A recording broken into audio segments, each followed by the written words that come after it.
Oh, hey, yes.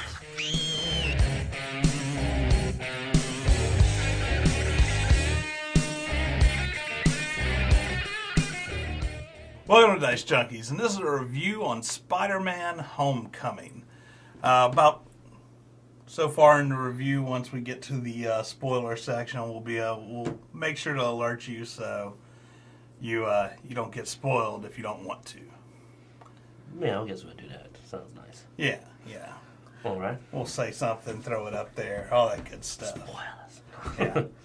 So first off, what'd you think, man? I liked it. This was another good Marvel movie. You know, Marvel Cinematic Universe. Felt like it was same vein. It fit in to what's going on pretty well to me. Yeah. No, it definitely fit in with the MCU. You know, it definitely had the same good feel I get from that. You know, I've enjoyed the MCU movies. I enjoyed this movie. I thought it was good, and it fit in well. Yeah, I mean, you know, this is pre-spoilers, but they took some liberties. You know, everything you've noticed with the Marvel movies, they've had a little bit of originality on their stories. They're not following the comic book perfectly here. No, and this one probably did deteriorate from the comic book, probably more so than some of the other MCU properties. Well, I mean, most of it's changes in environment. And a few people in the environment, and some of the characters. Beyond that, though, it all felt organic and flowed well. Definitely. And when I saw it, I said, okay. Yeah. I like the way they didn't overpower him. You know, he's a new hero. He's new to his powers. He's new. And, you know, and it wasn't 2-3 days and all of a sudden he's a badass, you know. The movie encompasses months, and he's still new. He's a rookie hero. Yeah. Like when you go to this movie, you're getting rookie Spider-Man. But it didn't grate the nerves. It played out well, very entertaining. Most of the stuff that happened in it was fairly entertaining. That was my main thing. I mean, for what they were aiming for, I think they hit it. I think so. Like I said, I mean, I like the gradualness of his power level, and the movie had good humor in it, but it wasn't corny. You know, it had the Spider-Man feel. You know, so the biggest thing is that when you watch this movie, you need to remember that this is the Marvel Cinematic Universe Spider-Man. Yeah. That'll help you, because if you go in there thinking this is a standalone Spider-Man movie, then some of the changes from the comic book are going to, which we'll be going into here in a moment, are going to, when we get to the spoiler section, are going to probably throw you off. They're going to may even grate your nerves, because most people, I think, that saw it didn't like it, mainly didn't like it because it wasn't, you know, it was basically like this wasn't a carbon copy of the comic book. And I'm like, we've had them try to do that a couple of times. It's like, I kind of like they said, no, we're doing our own thing with Spider-Man, and it worked. Well, it was almost a coming-to-age Spider-Man movie. True, you know? true. Because a lot of the elements of the comics that appear later on were not even mentioned or thought of, you know. So, I mean, it was more of a coming-to-age story. You know, he's 15 years old. He's in high school. You know, and he's dealing with 15-year-old high school issues while trying to be a hero. And to me, that's Spider-Man, and that hit it on the head. And that street level style story, they actually did something you don't see often. They kind of explain why you don't see big heroes running around dealing with street level stuff. It's like, why is Spider-Man in this city? And you don't see, like, you know, here's the Fantastic Four, here's these people popping up. And all these people are not popping up, and you go like, no, there's tiers to what. Well, yeah, because the question does come up occasionally on some things, and they spelled it out for everybody, you know, who hadn't got it. It's like, hey, you know, the Avengers are, you know, 6 dealing people, with 5 people, whatever, however many people are still in the Avengers after the last friggin' movies. The Avengers are dealing with Avenger-level problems. Yeah, they're not going to be everywhere at once, you know. Yeah. And They really that was funny how they did that too. yeah. And of course, obviously with it being MCU, there's no mutants. So, that aspect is obviously not there. Oh, yeah. Well, I mean, they show you another angle, too, of the universe. Like, we've seen on Netflix the street-level people down in the streets and kind of the rougher side of town dealing with it. You saw, like, the Avengers side of it, and now you get to see, like, daily life of a high school student in a world where all this stuff happens. Mm-hmm. And it's kind of interesting because life goes on. At the same time, they're still going to school, but at the same time, Yeah. They kind of mentioned Civil War a few times. Mm-hmm. That's not a spoiler. I mean, we figured no. that would come up, But you know what? There's not a lot we can say without spoiling too much, other than it was a good movie. It had good humor. The CGI was good. They don't try to replicate, though, the Toby. Well, they don't try to replicate the other movies. This is their own movie. But I think it's going to fit in well with the Marvel Cinematic Universe because it has to do that. Oh, yeah. It has to fit in, and it fits in. I mean, the big thing is both of us, we enjoyed the movie. So, Go see it. We think it's worth your watch. If you've listened to us and you sort of think like us or like some of the stuff we like, then you'll most likely enjoy it. But go to see it as a Marvel movie. I mean, it's a Marvel movie. It definitely is a Marvel movie. You're going to see a lot of the Marvel Cinematic Universe presence there. Yeah. So... And some cameos. Quite a few. So this is a Marvel Cinematic Universe movie, but it is of the quality you'd expect. I mean, I'd say... Somebody asked me Guardians of the Galaxy 2 versus Spider-Man, and I said, man, that's a hard call. Guardians of the Galaxy 2 was so funny, but... If I had to choose to see one of them, if somebody said I'm only going to see one of them, I'd tell them to go see Spider-Man Homecoming. Yeah, I would agree on that one. But, all right, guys, so you people that don't want to be spoiler-free, this is, spoiler time. I got the spoiler mine. Yeah, I know. So, if you're leaving now because of the upcoming spoilers, don't forget to hit subscribe on your way out. Now get out. Now, bye, shoot. And spoiler time. All right, so, of course, we had Iron Man there. Of course, we saw that in the trailer. He's present in this movie. He basically kind of fills, to me, the role of Uncle Ben. Yes. I mean, even down to the quote that Spider-Man thinks of when he's in a dire situation later on when he gets trapped under some rubble, is he remembers what Iron Man said. So you're not going to hear with great power comes great responsibility. It never gets mentioned. Iron Man is definitely stepping in as the mentor. Yeah. Well, yeah, and I thought it was funny. I mean, they give, what was his name? The driver.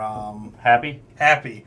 Yeah, they give Happy basically the babysitting role of Spider-Man. Which he does a terrible job at. He was his contact. He did a terrible job. He did.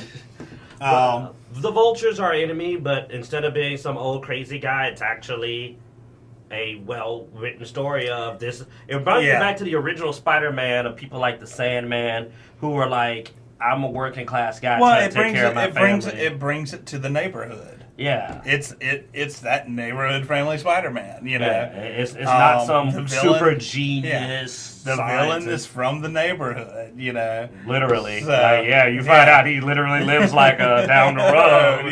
And he got into some debt, got into some bad situations. Because of Tony Stark. Tony Stark is causing all the problems His these defense days. initiative screwed this guy out of a contracting job.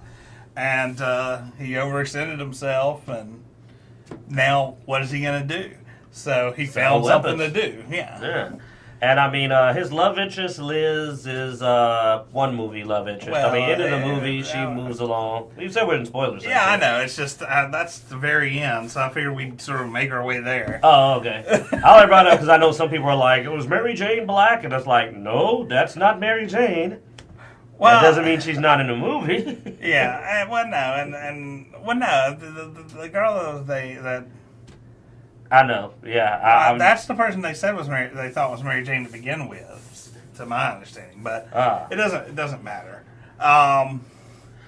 He's got the friend. Comic relief is he's got a chubby friend, nerdy friend there. Everybody needs a chubby friend. I mean, that's why I have you. Yeah, I'm the chubby friend. I'm the chubby friend who wears the hats. Yeah. But it's a fun movie. He's 15. This is definitely a younger, lighter angle at the story. He's screwing up. He's screwing up. Okay, so anyway, so overall story. You mentioned some of what you thought about the villain. You know, we have this villain that's sort of a home, neighborhood person. He has a story. Blue collar, man. You know, blue collar. Yeah. So what do you think? I think it was well executed. I mean, he's a blue collar guy. He's doing what he's doing, but he's doing it to make money to take care of his family. They don't get sappy with it though. They don't try to go into like dramatic moments. It's just it's kind of it's put out there, but they don't try to go overboard with it. It's hey, look, he found a way to make the money that he needed to make, and he brought his crew with him. Had one guy kind of be an asshole, and we know what happened to him. Because, you're always going to have that one asshole, and there's the one asshole in the crew, but keep on rolling. I thought he did a wonderful job, acting-wise. He was a great villain. You did sort of feel bad for him, It was almost that point of, he's a bad guy, but he's... Well, what happened? If you remember what happened in the beginning, though, because they didn't just ruin them; they were assholes about it, man. Because they work for Tony Stark, so of course they're going to be assholes. Well, they don't work for Tony Stark; they work for the government. But that's another. Yeah. That also means they're assholes. But yeah, they were government, and I mean, in current climate, that sort of resonates with a lot of people. So you even feel worse for the guy, I know, and then he's not himself hurting anybody, he's selling weapons. Yeah, which, I mean, indirectly hurts. Well, of course, we both, but you get my point, though. But at the same time, he's not a killer. No. He doesn't purposefully kill anybody in the movie. There is that one accident. Yeah, well. I thought that was the anti-grav. Well, and I think after that sort of made him where he was almost willing to kill after that too. Well, at that point he's like, he popped his cherry, and they say the second one's considerably easier. Yeah. What about so Spider-Man's friend? But what do you think about Spider-Man's friend? He wasn't necessary to the story, but he was entertaining. Mm-hmm. He was funny a couple of times. Yeah. I thought he was all right. He was a little bit annoying to me. Like, that was... that was going to be the default, yeah. Yeah. So, I mean, like, if I had any complaints, that role, He's no Osborn, Now Michelle is the other female, Shall we call her by her nickname though? Her friends MJ? call her MJ. Yeah, apparently MJ is essentially stalking Peter Parker. An interesting change in relationship. I don't think she was. I mean, she was. She knew his whole schedule, man. She knew everything he was doing and where he was. I think she was somewhat being sarcastic too on some of it. Nah, the way she kept looking at Peter. But you know what? I think that's kind of fun. For once, instead of him chasing this annoying knucklehead that doesn't even know he exists, that wants to be an actress. I don't like Mary Jane. I never did, so I don't miss her.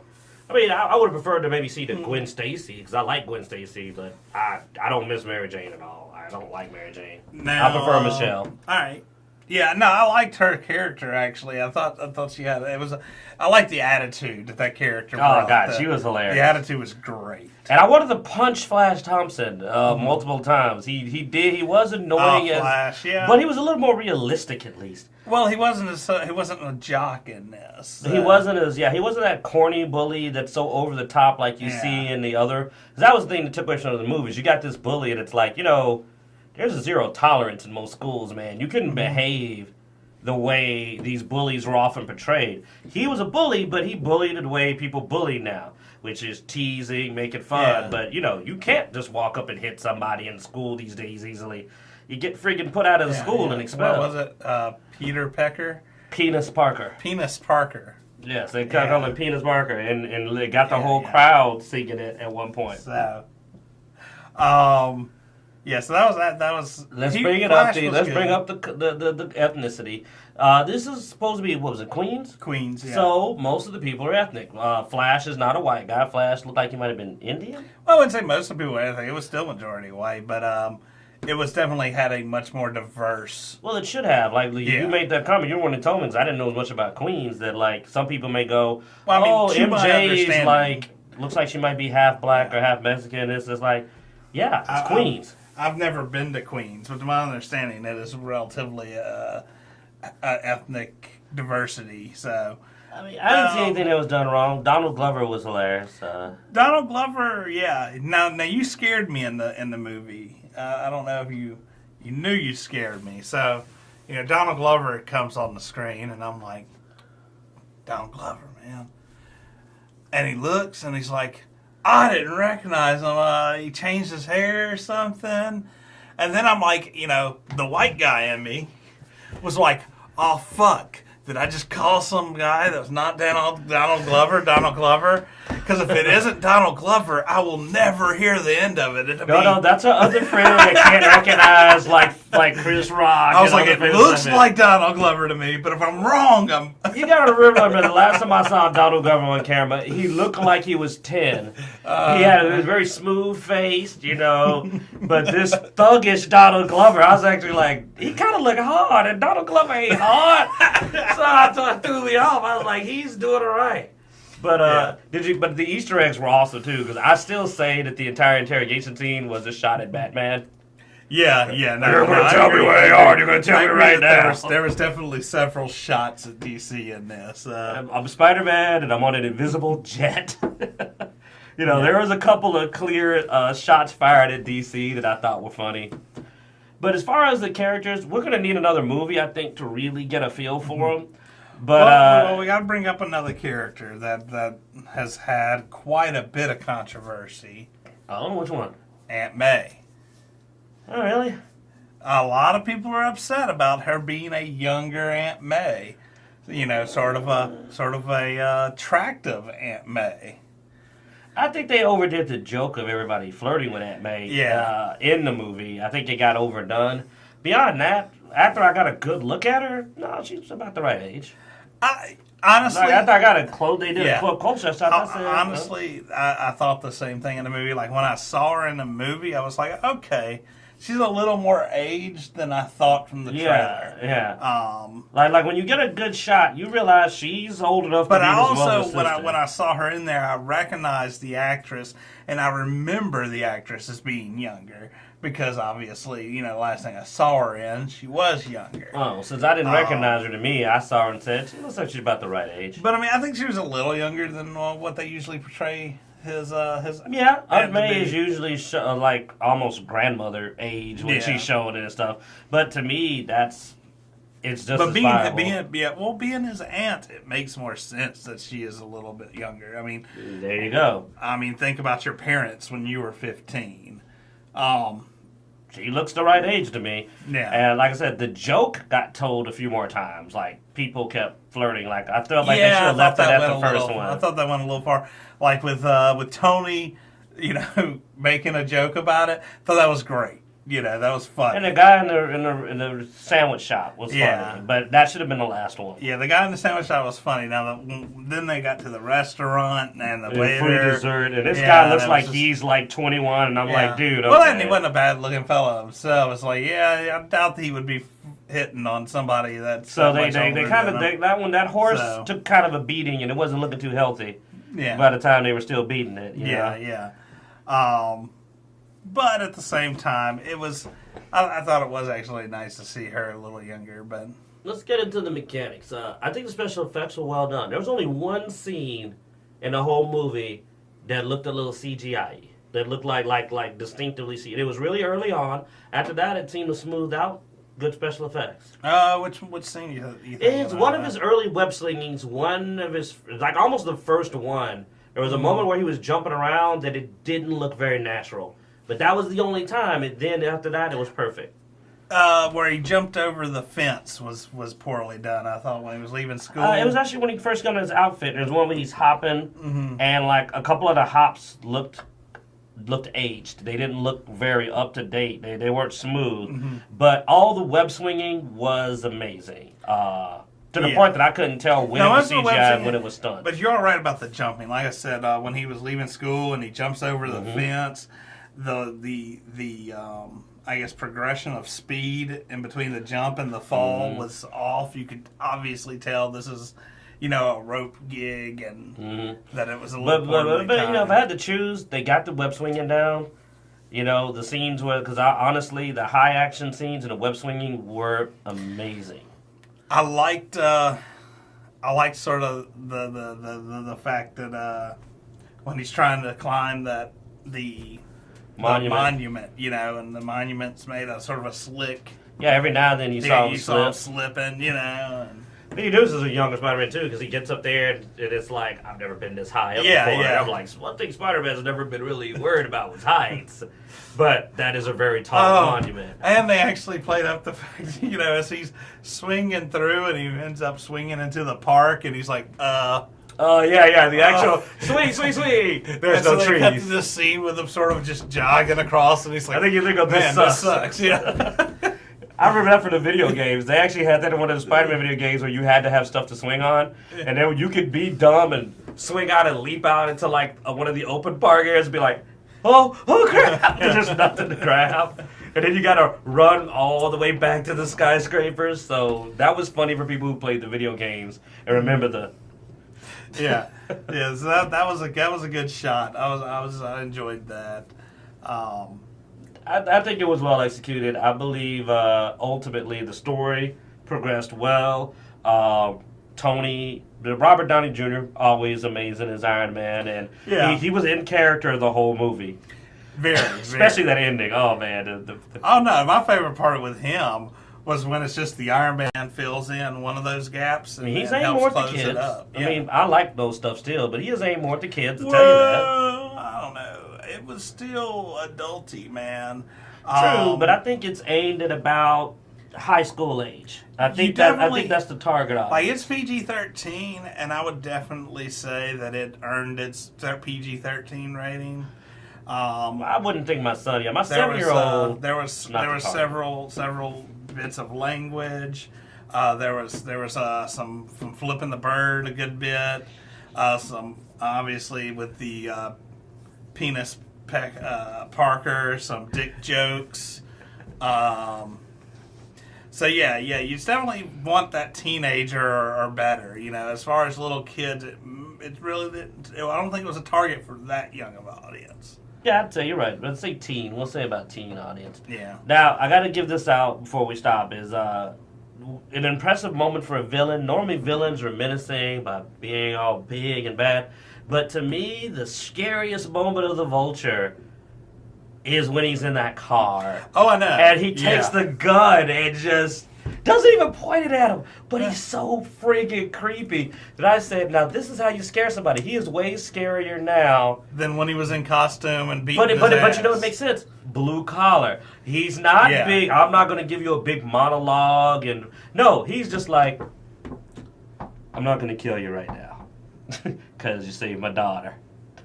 But you get one chance. Yeah. And like he just was so intimidating that I was sitting there going like, Peter, just say yes, man. Yeah. Like, I'm sitting there going like, just say yes. No matter what you do, Just just say get out of the car. That's what your goal is right now. Don't be a hero until you get out of the car. And he made the right call. I liked it for once he didn't do like I'm not scared of you. He's like, yes, sir. Yeah. Wait, is he gone? Well, no, he did what a 15-year-old would most likely do. Did he wait in? He went in, walked around, came out the back door, because he was at the front. Yeah. That was Sadly, the Vulture had a kid, so he knew that trick.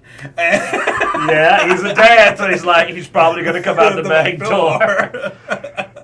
Blue collar, you know what I'm saying? Yeah. But all in all, I'm going to definitely rate the movie a good see. I'll say must see, a must see. If you're trying to keep up on your Marvel Universe, you need to see it, because to me it also advances the story a bit. They reference some of the things that are happening. Yeah. They the new building, and I love the way they go. Like apparently Captain America may have gone crazy. Like I love the Civil War of I think Captain America may have gone crazy, but we're still going to show his video. So it being a school, they had those inspirational videos Fitness and fitness videos, and they were hosted by no other than Captain America. And so that was sort of cool little, And I like the fact he goes like, I think he may be crazy or a war criminal or we're whatever, but we're still required going to still. We're required to show this anyway. Hannibal Buress, man. I did not expect Hannibal Buress to be in the movie. He was funny. And then, of course, if you go and watch it, stay through the credits. There are 2...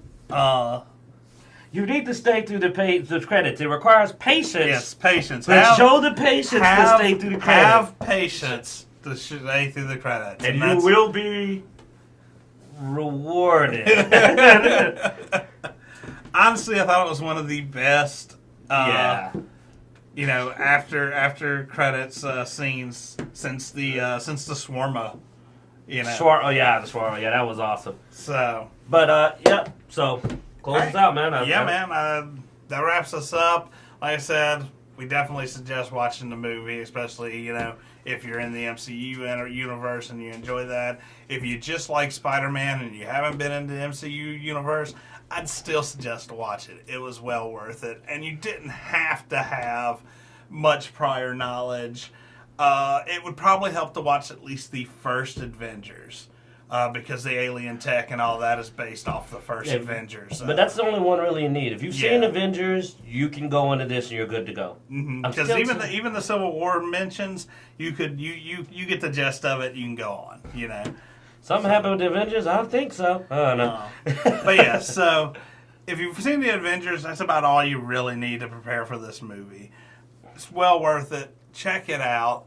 And for us, subscribe. Like the video, all that good stuff. Check in the description below. We'll have links to all of our social medias, Facebook, Google+, Instagram, Twitter, all that good stuff. Check us out there. Like, subscribe in those places as well. If you want, we wouldn't mind. But thanks for watching, and I hope you enjoyed.